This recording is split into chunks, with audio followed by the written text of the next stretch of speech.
good evening, everybody. As Nick, Pennsylvania. I am here on a snowy night. It is the first night of the year, or rather of this winter, where the roads have gotten covered with snow. It's not so bad, but I just watched a salt truck kind of fishtail around the corner, right? I've got a good view of an intersection, a T intersection right here in downtown city where I live.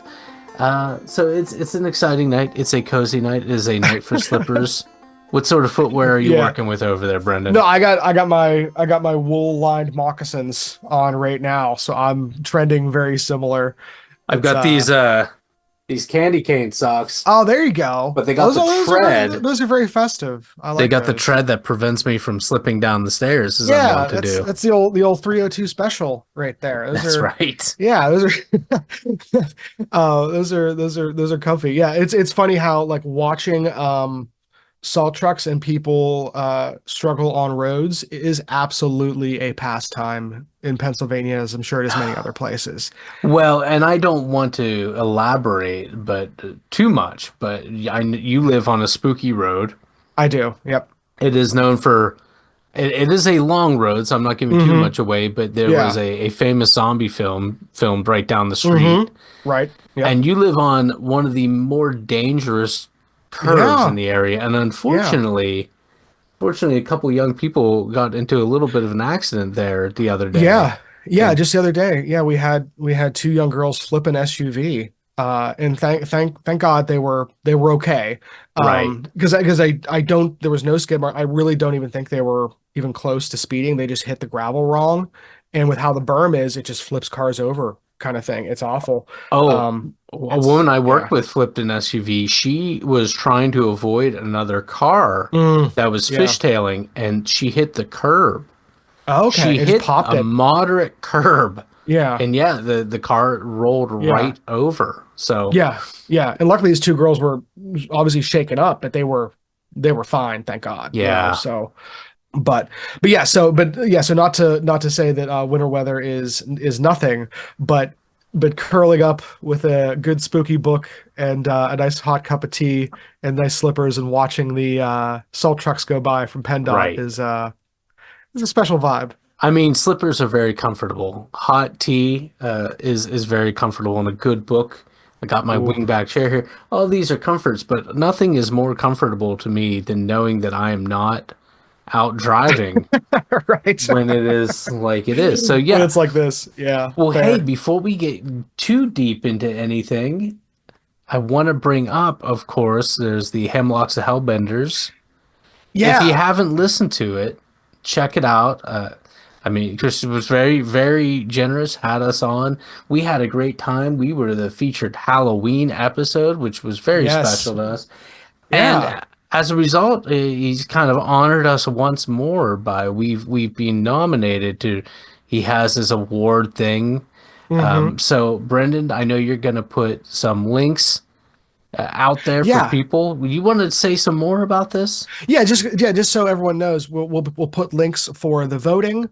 We're in, I think, 2 of like the 4 or 5 categories, and I'll put a link just to the Hemlocks and Hellbenders podcast, because again, we'd love it if you would listen to our episode, but especially if you're into PA outdoors, really, it's a fantastic podcast. I have been a huge fan since day one, and Christian is like, he's a really, really wonderful guy. Well, you turned me on to it, and again, you recommend I listen to a lot of things, and sometimes it sits around for a while before I do. But the first one I listened to was with the Mushroom Club from out in the Philadelphia area. And when he was up at the PA Lumber Museum. Ooh, yeah. So interesting. Yeah. It's just I remember you saying, a great podcast. Yeah. I remember you saying that you had ended up there too at one point, and you were not prepared for just how it was engaging. Yeah. Right. Yeah, he covers a lot of really awesome stuff, and we really hope everyone checks it out. So so those links will be in the show notes. Check it out. Vote early, vote often. Vote for us if you're if you're inclined. Yeah. There's some stiff competition. There's a lot of high, like it's a pretty big bar. We are very honored. Yeah, just to be in the conversation. Yeah. check it out. Speaking of Pennsylvania, we're going to keep it Hmm. kind of Pennsylvania centric tonight. And by We centric, I are. mean Yeah. north central Pennsylvania. You have been reading a lot, I hear, and you say you just ordered two more books on the Yes. subject of Thunderbirds. Yeah. Now, again, we had one of our good friends, Brian, who Hmm. I need to reach out to. I feel weird having this conversation without him here, actually, a little Right. bit. So, Because one of the yeah. stories that he gave us was he had an encounter that he described.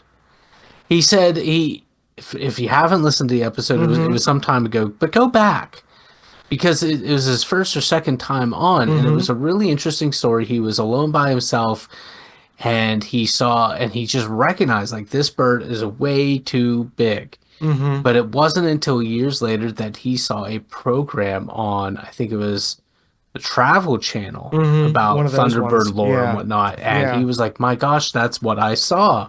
And it just all registered. So let's talk about that. Let's start with just the name. I know before we started rolling, you were kind of saying, it might not be the best name for what we have, but it's just the name that everybody It's utilizes kind of the right now. umbrella. Yeah, so we're going to be using the term Thunderbird, and as I've been reading, like you mentioned, Nick, I got one book because I got this one book because I wanted to talk about a cryptid called Big Hoot. There's like one small story on, but I went down this rabbit hole, or there's no real burrowing birds, but whatever the bird Oh, equivalent of a burrow rabbit hole. owl lives in a Bur hole in oh, the the ground. That's bird. why it's called a burrow owl. Oh, see, a bird went down the burrow owl hole. Yeah, I was Um, thinking of Dead Milkman reference there. right. On Thunderbirds. And as I've been doing some research, really there's kind of like a few things that kind of get lumped into the term Thunderbird. Like you're talking about abnormally large birds. You're talking about possibly paranormal birds. But the term Thunderbird seems to originate from some of the Southwest Native American tribes. And there is like a large, like spiritual element to that. So in like kind of like a religious element to it. So I don't want to be insensitive about like co-opting that word into everything, but I also Yeah. don't know what the better word is for it besides just large bird. The Um, birds of unusual side. Yeah, birds, yeah, and this is kind of what I was saying that we've inherited this word. right. It's the word that's most used. As you were saying in your research thus far, you haven't come across any indigenous taboos about utilization of the Correct. word. And so we just want to acknowledge that a little bit. It's kind of like jazz. It's kind of like old Hmm. time where you say jazz and it means nothing. It means At this point, nothing yeah, yeah. because, well, are you talking about trad New Orleans Hmm. jazz, which is a very specific thing and almost totally doesn't have anything to do with, say, fusion or old time because there's old Hmm. time Iron Range, which is like polkas and Scandinavian music, but there's Right. old time Southern Appalachian, Yeah, which it's is a it's very much just too it's much. a very general term. So what we say when we're going to be saying Thunderbird is, and we'll try and get into that in some of the varying accounts, Yes. is in some cases we could be talking about a, like I said, just a abnormally large bird. There could be paranormal elements to it, whether it is a cryptid, whether it's time slip stuff, whether it's relic stuff, or there could be a spiritual element to it as well. So we're kind of lumping all of those together for the time being for the purpose of this conversation. And this conversation, you told me that these are all sightings and occurrences and stories from Like, central so yeah. Pennsylvania. So like I said, I've been going down the burrowing owl hole. I was like, oh, it would be fun to do like a Thunderbird episode. And as I got getting through this book, and the book that I'm going to be referencing today, the first one, this is from Lauren Coleman. So the prolific Lauren Coleman, he's the one who produced this book or published it, but it's just called Thunderbirds: America's Living Legends of Giant Birds, and it's by Mark A. Hall. So while reading this book, there is a huge section on Pennsylvania, which is always nice to see. When he's talking about these different flaps and everything, we're basically talking about like dozens and dozens of sightings just in like the Susquehanna Valley, everything from Clouders Port down to Kettle Creek, West Branch of the Susquehanna, Jersey Shore, down into State College, and then some stuff down into like the in more modern times down into like the Chestnut Ridge area in central Okay. Pennsylvania. So like I started off macro or macro, and I'm just like, geez, there's so much here in this one area. So I actually have two more books on order right now. So there's going to be another Thunderbird episode in the future, probably once I get through some of these. But I thought these North Central PA ones were interesting because one of the things we should kind of define as we're getting into this is kind of like, what is a Thunderbird that we're kind of talking about here? Looking through these accounts, both in this book and online, it is a wide variety. It's kind of like when almost like when you say UFO or ghost. It's Sure. like it's a very much a large bucket. But But generally they speaking, do yeah, all generally have the largeness aspect. they're all like you're looking at these accounts usually referring to something that is a large bird, 20-foot plus wingspan in a lot of cases. In a lot of them, they're birds that are dark on top and kind of lightish underneath. But there are variants to all those things. You're going to see accounts here. We're going to talk about things that are absolutely within the realm of what might be existing today. And then there are accounts that are completely off the scale. So, and I think that because there's such a variety of sightings, like a lot of things, we're probably talking about a few different things here, and we'll kind of get into what some of those things might be. But one of the things that first kind of, like I said, got me was this map, because a lot of you all know that very PA centric with a lot of things. But looking at this map, it's just like, geez, like it's kind of cool that there is because I had no idea that there was like an actual documented Thunderbird history here in Pennsylvania Right. The outside of like a native range of Thunderbirds. well, right. Well, but it's interesting because you look at some of these maps and everything because they have maps Yeah. for Kentucky, North Carolina, Tennessee. There's a few defined areas up in New York State coming out of the Hudson Valley. Um, and that's just on the East Coast. So they're in, and I think something that's interesting about all this is I had no idea there was this many sightings over the history. So like this book came out in 2004, but it references books that came out in like the 70s. So like there's actually, and one of those is one of the books that I purchased. So there's actually like a tradition in Pennsylvania of researching and publishing Thunderbird specific sightings and literature and everything, which I had no idea about. No, and I'm embarrassed too that this had slipped right by me because it was something that I was only really introduced to in the early 2000s, I want to Hmm. say. And I guess you could say that the Mothman thing could Right. fall into this sort of thing. I've heard some stories of unusually large birds, but most of them were in either Alaska, British Hmm. Columbia, or just Right. the mountainous areas of Western Canada specifically. West Coast. Yeah. Yeah, absolutely. Um, No, and you're right. And I think that like those probably sound very similar to some of the ones we're going to talk about here this evening. Some of the other kind of stuff that's just kind of going on in the area. So what I want to kind of do is just kind of like kick off with because again, this book has dozens and dozens and dozens of just sightings from this area. So I'm just going to read a few real quick, and then we'll pause and get into a few more and some of these ideas and everything. And a lot of these names, a lot of these locations and everything are going to sound familiar to a lot of you. So this is in Centerville, Crawford County, 1898. Um, Wow. and a lot of these, the reason they're accredited is because these are actually accredited to actual people. Like these are just like, oh, someone said this one time. We actually have This people's like names. does this appear in like newspapers of the time? Is No, that it, no, where it appears in oral interviews from some of these early writers that again were doing this work in like the 70s and also back in like the 40s. wow, Um, interesting. so like so yeah, it's interesting. There's like I had no idea there was that much actual like provenance going on.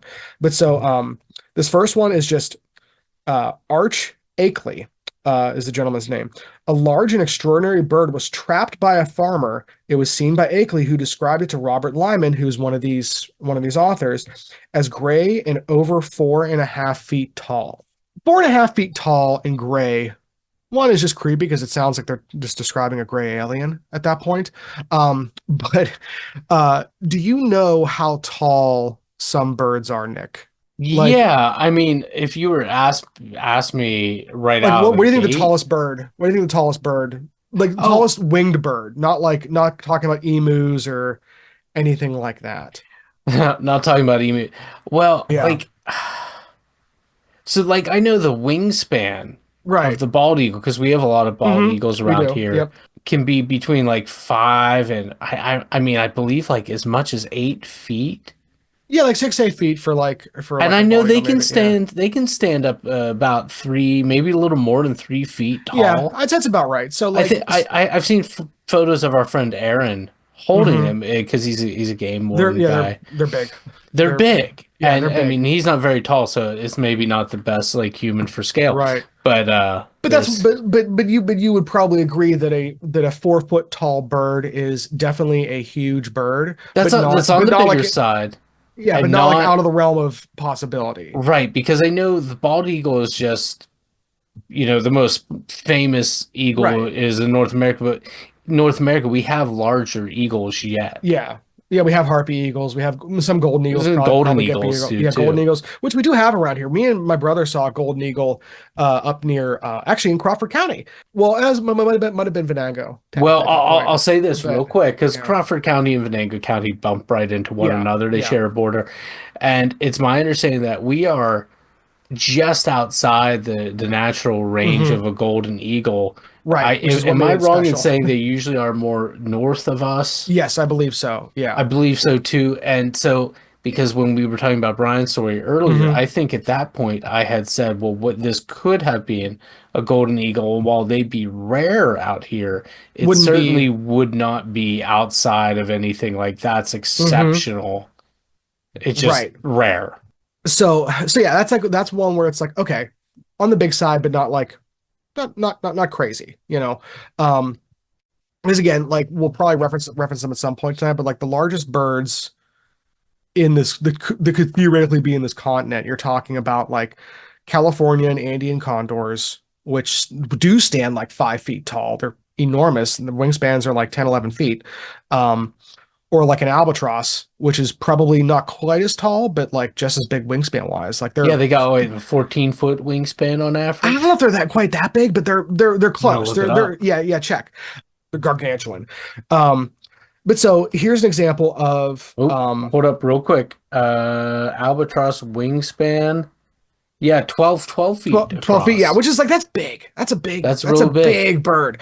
Um, And again, that's the average. that's So the average. Yeah, there's got to be so they could get bigger. right. Sorry to Yeah. keep interrupting. So we're No, back in Centerville, yeah, but Crawford so County. yeah, and here's two more that are further east of that. The first one here is going to be in Potter County, and the other one is going to be right in Kettle Creek, Hammersley Fork, which you're familiar with. Yeah, that's where we have a cabin. Yep. So the first one here, first observed in the middle of Sheldon Road. The bird flew into the trees beside the road. The wingspan was at least 20 feet. The wings were no more than 1 foot wide.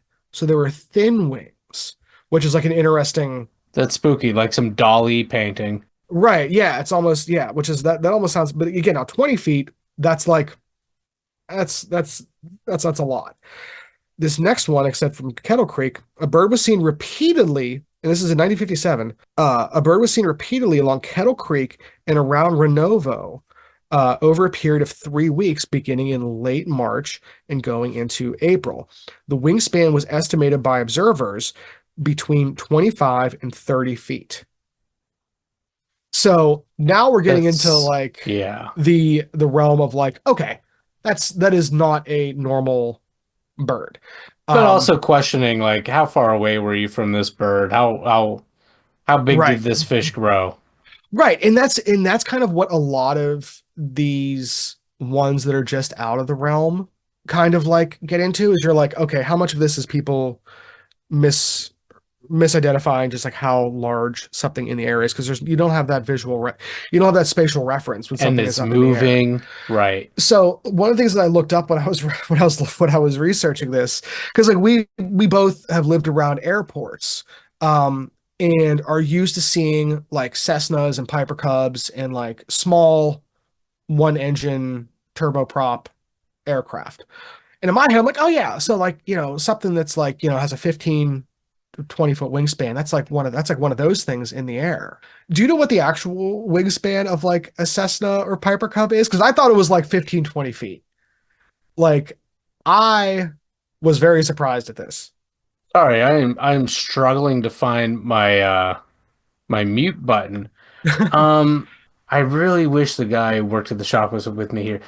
Because he grew up working at the Yeah. airport and everything, at the regional Hmm. airport. I would say probably between like 32 and maybe 40 feet. Yeah, no, I looked it up and it's a Cessna specifically is 36 feet. Okay. I had no idea. So you're spot on. I had no idea they were like those aircraft were that wide. So like if I saw a bird in the sky that was that big, Yeah. I would have only said 15 to 20 feet, not 35 feet, which is I double, I think these folks, especially in Um, the 50s, were able to see a plane up against this for reference. yeah, I think they might I think they right, might size down what they were looking at. right, exactly. So I think that's interesting.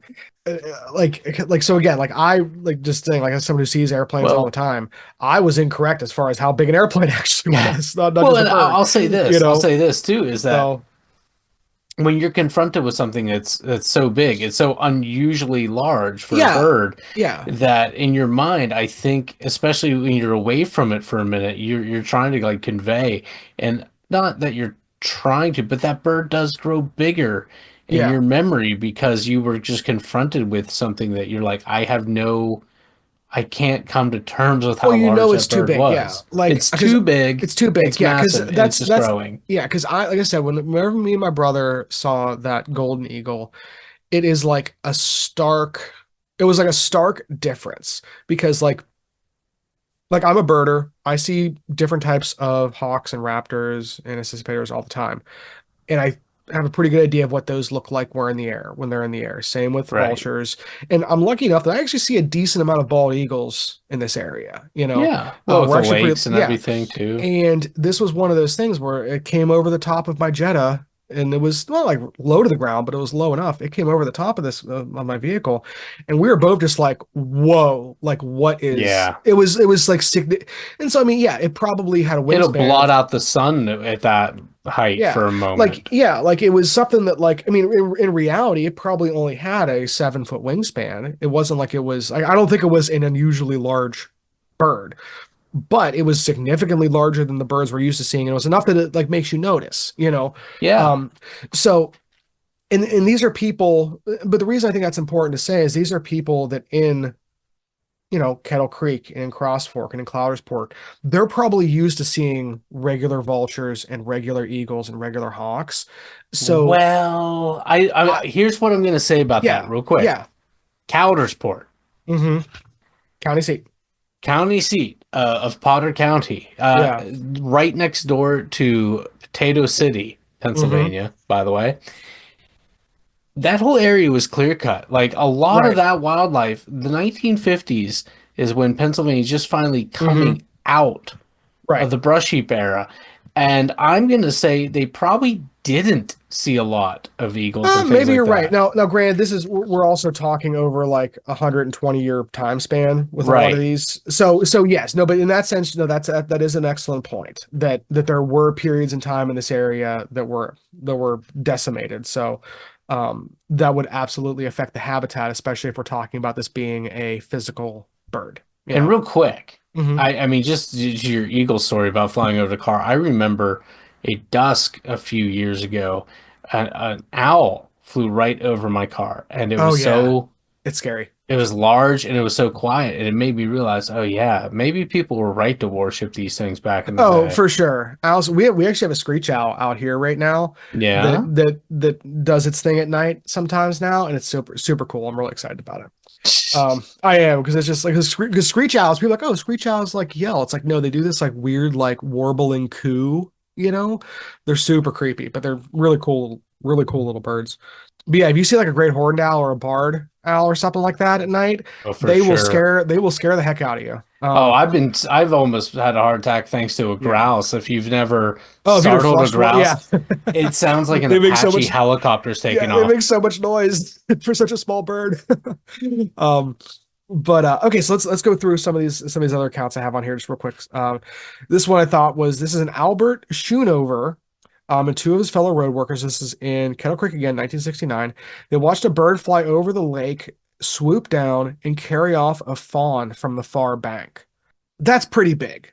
That being said, if you look at like people who are like professional falconers, like especially over in like Eurasia, Yeah. like on the steppes and everything, they use eagles to hunt, small deer, basically.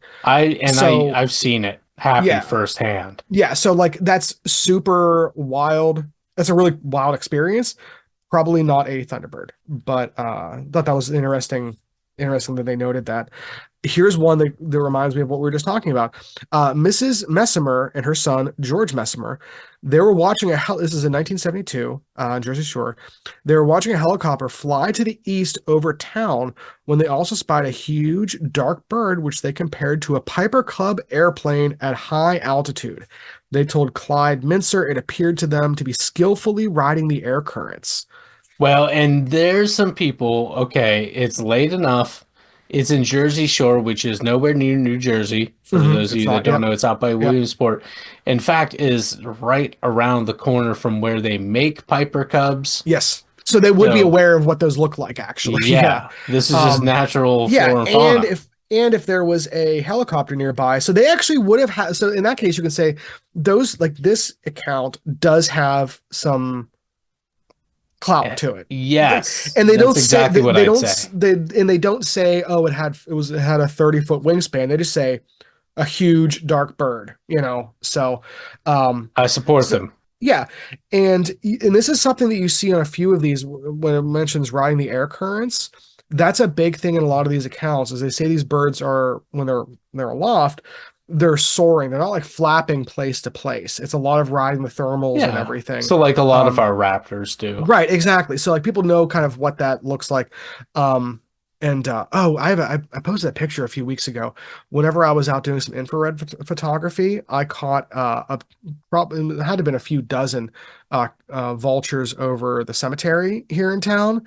For those of you, the fun fact of the day is when vultures do that circling thing, it's called kettling, like kettle steams, and it's actually a social thing. People think that it's them looking for must be like a dead animal. It's actually Right. not. Or It's waiting actually for a man in the desert in a Far Side comic to yeah, die. which is like yeah, which like maybe that happens. But when you see like a bunch of them doing that, it's actually called kettling, and it's actually a social activity. Well, that's your fun fact.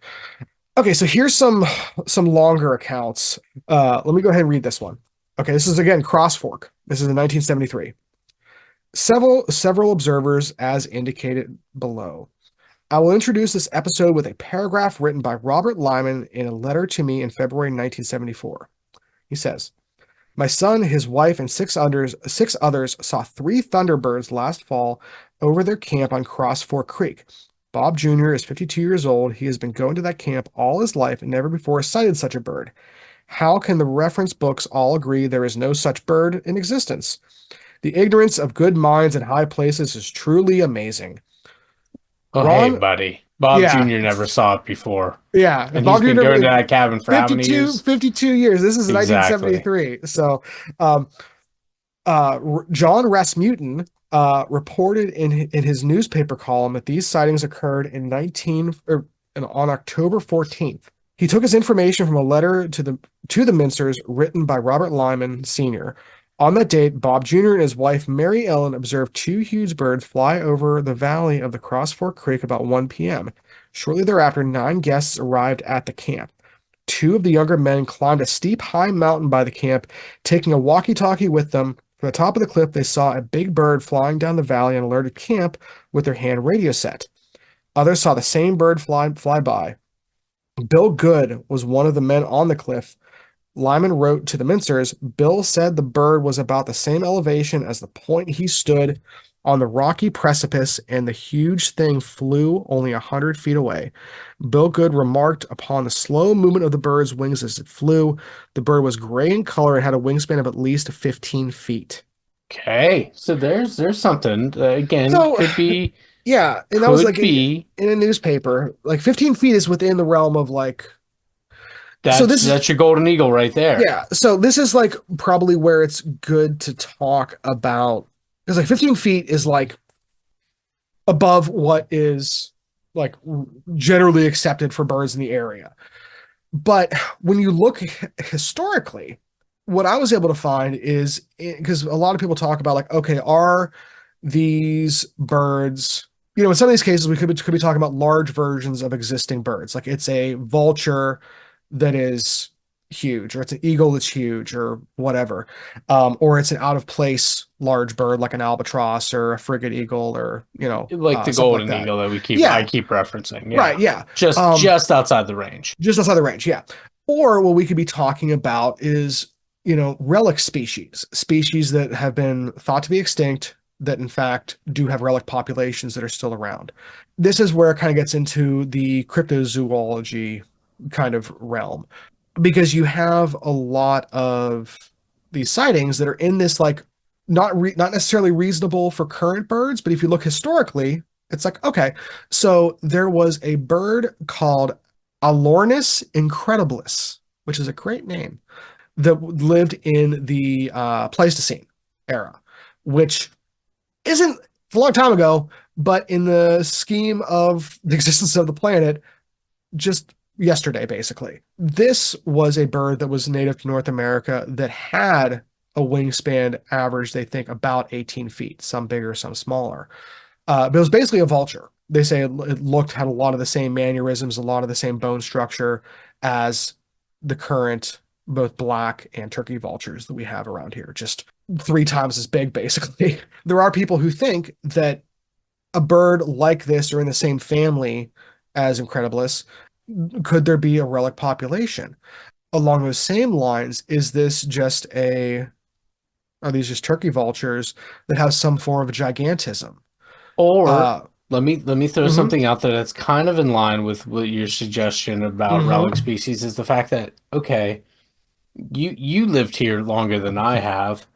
When we were in elementary school, there really were not bald eagles around here. right, If you right, saw one, it was in the zoo.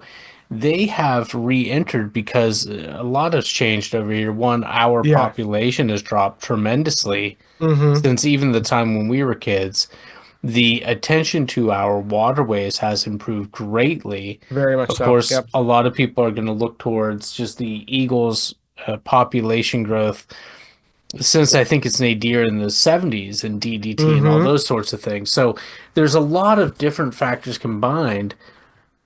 I didn't see a bald eagle in the wild until, like, noticeably until 15 years ago, 14, 15 years ago. And now, Mm-hmm. ever since then, I see them. If I don't see one in a week, that'd be pretty wild. Like, I see Mm-hmm. them that frequently. And it's in part because I live right by the big lake where Yeah. there's quite a few. That's only like 15 miles down the Right. road. Yeah. For us, I've yeah. got the Yeah. creek right a block and a half from me. Mm-hmm. Yep. And so we have them nesting not far from Right. where I'm at right now. Right. So it could be that because again, if you're talking 1969, early 70s, Yeah. the Eagles are gone Right. or their numbers are really small Mm-hmm. because for two reasons. One, we're at the nation's lowest point for their populations, one, in that Mm-hmm. time frame. Right. Two, in Pennsylvania, northern central Pennsylvania, we're talking about Coudersport and Potter Mm-hmm. County, which Kettle Creek is in Cross Fork is immediately south of there Mm-hmm. as the overly large bird flies by maybe 20 miles. Yeah. in the 50s they would not have been there. The whole area was Hmm. just the brush heap. Yeah. It was a lunar landscape in that region in the 1920s, and I've said it before, but it definitely bears repeating here. A lot of the towns and cities in that area, because Pennsylvania technically only has a handful of towns, but that's Yeah. a That's whole it. other That's a whole other conversation. conversation. It's a silly thing, but they were at risk of being burnt down by Hmm. wildfires, and that did happen. A case in point, the city of DuBois Right. burnt down in the late 1884. I Hmm. believe that was started by a brush fire, but I can't recall exactly. The bottom line is there really was the habitat loss was immense, but if there was an errant existing bird, a species we know was very threatened but not exactly extinct, and you'd never seen one before, it's going to leave an impression. And I remember the Right. impression that initial sighting made on me, and I knew exactly what it was that I was looking at. Right, exactly. Yeah. And it's interesting because you in some of these stories you hear that and you go, okay, this is someone who is seeing something that they're certainly seeing something for the first time and they're not sure they're not having that experience where they don't know what they're looking at in a lot of these cases. In some it does sound like they're talking about like we said, kind of like large vultures or large eagles possibly. So here's I got two more stories I want to read real quick on different ends of the spectrum before I get into some of the more modern stuff because this is all again taking place mainly in the 70s. This is in Potter County. You'll recognize these names: Innes Bull and Lady Johann Randolph Bull. These two women were in a car when a huge eagle-like bird flew over them. Innes Bull and her mother saw the bird. Miss Bull was director of the Ole Bull Museum at Carter Camp. Their ancestor was Ole Bull, who was a 19th century Norwegian violinist who tried to found a Scandinavian colony in Pittsburgh. The ladies were returning home in a Volkswagen from a dinner party in Westfield and Tioga County. They had just made a turn at Sunderlandville in Potter County when this bird took off from the left side of the road. When spread, its wings reached from one side of the road to the other. John Rasmussen quoted Miss Bull as saying, "It flew against the side of the vehicle, swiped at the front end, and tried to attack it. She accelerated the car, which she felt allowed them time to escape. Her mother was upset, saying, 'I thought it was going to eat us.'" Well, I think the spirit of Ole Bull would be upset that they weren't Hmm. driving a A Volkswagen. Volvo. Well, they were driving a Volvo as Yeah, opposed to right. like a Koenigsegg or a Exactly, right. Saab or something. No, that's an interesting one. Because Okay, it has some aggression to it, which right. honestly, that's why I thought that was there. Is not only for the Ole Bull reference, but because Nice to it get that in there too, right, though. yeah. So if you're doing your Ghost Furnace bingo card, that's you know Yep. that's on there. Um, but I thought it was interesting because like most of these don't have the birds interacting with people necessarily. They're just No, kind of doing usually their they're doing just their kind of thing. drifting on the thermals, like what Yeah. you see them Um, do all the time. So, so that one again, but that one because they even call it an eagle-like creature. Now, granted, even the biggest eagles don't take up two whole lanes, but much closer. So that one sounds like it could just be like a real bird almost. Now, a few years prior to that, in Little Pine Creek, which is a gorgeous area, Pine Creek Gorges, it's so nice up there. This is in 1969. Mr. and Mrs. John Boyle. They saw this bird over 3 years on three different occasions. The second time it was observed, it landed in the creek.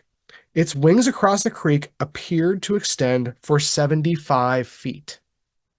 Nah, Yeah, nah, I'm not buying that's, that. that's the line. Yeah, and that's where it gets into this territory where some of these, it's like, okay, like like we said, it seems like the biggest birds that ever existed and flew were, in the 20-foot range, wingspan wise. So like physically, it doesn't seem like there's no precedent for a bird in the historical fossil record being 75 feet.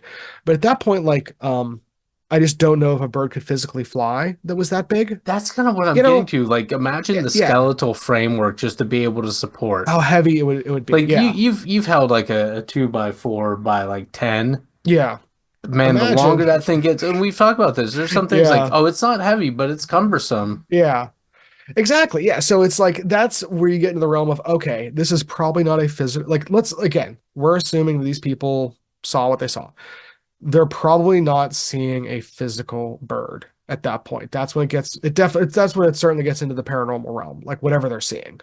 It probably wasn't a real bird in that sense. So like these accounts really do kind of run the full spectrum. But again, there's dozens and dozens, and that's just from a small area in north central Pennsylvania that we didn't think had much of a history of this kind of thing. Um, so I started to wonder if in the 70s it was or in the 60s, 70s, that was considered like a flap, which is something that in the paranormal community whenever you have a bunch of sightings of one type of thing in one area, it's often referred to as a flap, typically with Bigfoot sightings or UFO or Mothman. So I wanted to look up and see if there was any modern sightings or if it was defined differently.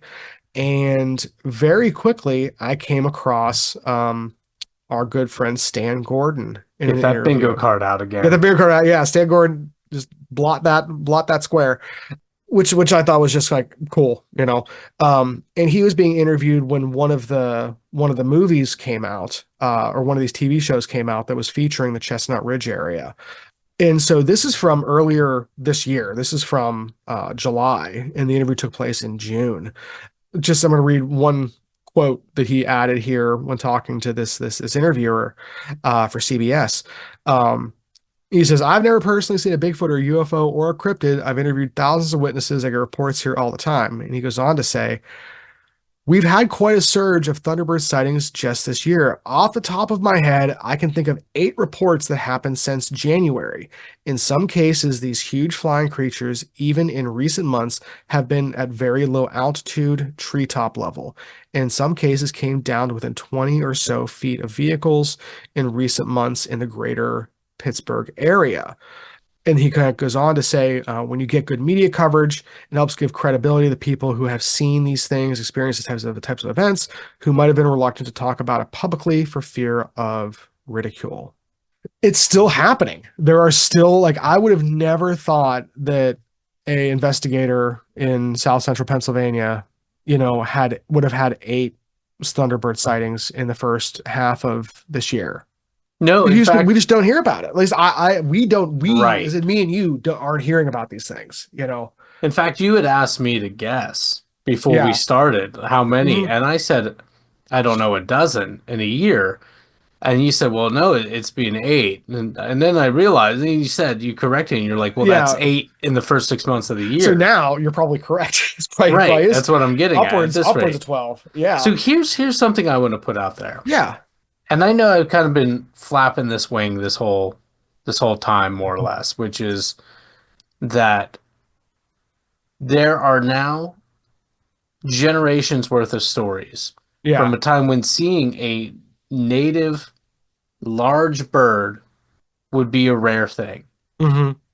And I think it could be that these stories have we can't we can't challenge the witnesses because they're dead. Right. We can't challenge the witnesses because what they saw was a fleeting thing, and even the people that saw this 75-foot wingspan bird over the course of 3 years, they don't have anything but the stories to go with. Right. Yeah. So the stories become established. And then once the stories become established, there are people that are actively looking for it. And there are people that are actively looking for it to actually document it, to find a thing. But then there are people that are actively looking for it, like we are going to create this thing because we want to see this thing. We know these stories are true. And Right. I'm saying the stories are true, but I'm really inclined to believe that, the earth here suffered terribly. Oh, we used to put DDT on ice cream here practically. Like, I mean, in Pennsylvania. So yeah, like Right. absolutely. Yeah. So it's our forests were clear cut in the northern Hmm. tier. Our waterways were heavily polluted, some of the most polluted bodies of water, the Right. Connequenessing, which Hmm. we both live not too far from. I Yep. can see it from here, Right. is Yeah. it But was one of the now, most polluted bodies of yeah, water when we were in yeah, high school. And yeah, yes, and now that's totally different. yeah. So I think there's a legacy of just like an idea gets out, there's a Hmm. legacy of a story. Now that story is going to continue. Right. No, I think, yeah. So people are obviously seeing, so just like every time we talk about witnesses, like they're seeing something. People are seeing things, and it's enough that they're reporting it or telling the stories, like you said, whether it's from a folkloric standpoint or from another standpoint. But um, I think that like the time periods have something to do with it too. From a like Right. if we're like That's like where I'm at. right. So because nowadays too, it's interesting because like you have a lot of people who are act like you've always had people that were into ornithology, you know. Um, if there were credible, this is just from my experience in the kind of community. If there was a rare bird somewhere, um, and that was deemed like credible and kind of got out, people would be driving from all over. It happens all the time, kind of thing.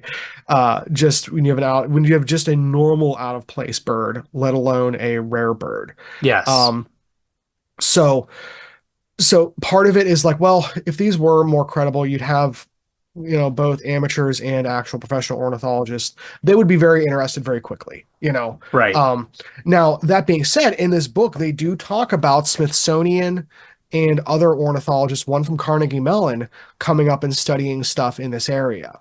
Um, Let me pause you real quick yeah. too, because you've presented something that I agree with, Hmm.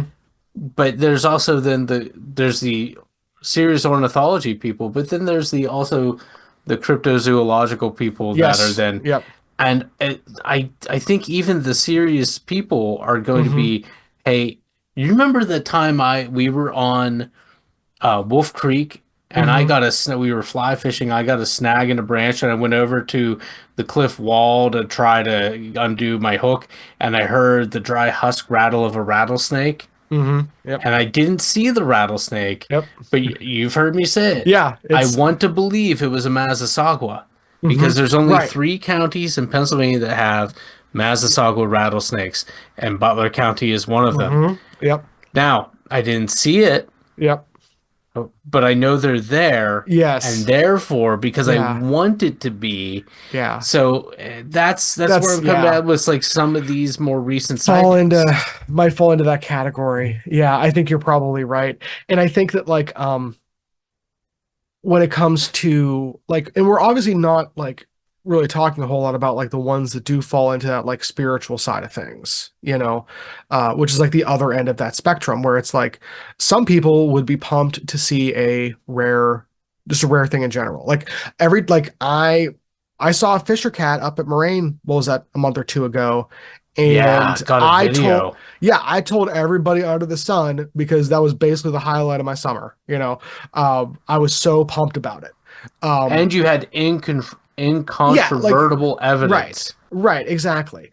Um, and I think that if someone had that similar evidence of a undiscovered 30-foot wingspan bird in Tioga County, they'd let people know about it, kind of thing.